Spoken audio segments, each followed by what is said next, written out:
আসসালামু আলাইকুম।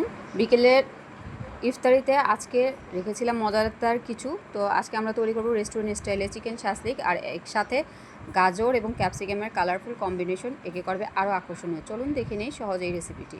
তো আমি আগেই মাংসটা ম্যারিনেট করে রেখেছিলাম কাবাব মশলা আর সব ধরনের মশলা দিয়ে, সয়া সসও ছিল সাথে। তারপর এখন শাসলিকের কাঠিটা ভিজিয়ে রেখেছিলাম। ওই কাঠিটা নিয়ে একটা একটা করে আস্তে আস্তে সাজিয়ে গেঁথে নিব, যেন আঙুলে না লাগে। ঠিক আছে, এভাবে একের পর এক আমি সুন্দর করে গেঁথে নিয়ে তারপরে আমি যাব চুলোয়। তো দেখতে পাচ্ছেন কিভাবে একের পর এক আমি সুন্দর করে সাজিয়ে নিলাম। পেঁয়াজ দেইনি, যেহেতু বাচ্চারা পেঁয়াজ পছন্দ করে না। তো এই গাঁথা শেষ, এখানে হচ্ছে সবগুলো। এরপর আমি যাব চুলায়। ফ্রাই প্যানে সামান্য একটু তেল দিয়ে ফ্রাই প্যানটা গরম করে নিব। যদিও আমার ফ্রাই প্যান নাই, আমি কড়াইতে নিছি। তো সবগুলো একসাথে গেঁথে নিয়ে তো কড়াইতে দিয়ে দিলাম।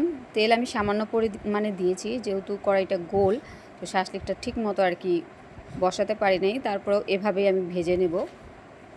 তোমরা ফ্রাই প্যানে অবশ্যই ট্রাই করবা। ফ্রাই প্যানে দিলে সুন্দর পোড়া পোড়া একটা গ্রিল ভাব আসবে, দেখতে খুব সুন্দর লাগবে।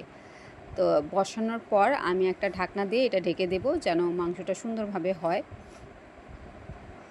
তো অনেক যুদ্ধ করার পর কাঠিগুলো সুন্দর মতো বসাতে পেরেছি। এখন ঢেকে দিলাম। এখন খুলে দেখি 10 মিনিট পর আমার শাসলিকটা কেমন হয়েছে।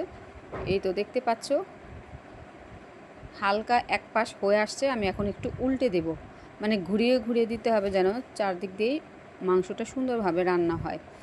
আর সমান একটা তোমার ফ্রাই প্যান হোক বা রুটি ভাজার তাওয়া হোক, যেটাতেই দাও না কেন, সমান জিনিসটাতে দিলে এটা আরও সুন্দরভাবে হবে। তো এই তো তৈরি হয়ে গেছে। আমি উপর দিয়ে কোনো তেল ব্রাশ করি নাই। ব্যাস, খুব সহজেই তৈরি হয়ে গেল আমাদের জিভে জল আনা চিকেন শাসলিক। প্রিয় সস বা মেয়োনিজের সাথে গরম গরম পরিবেশন করুন।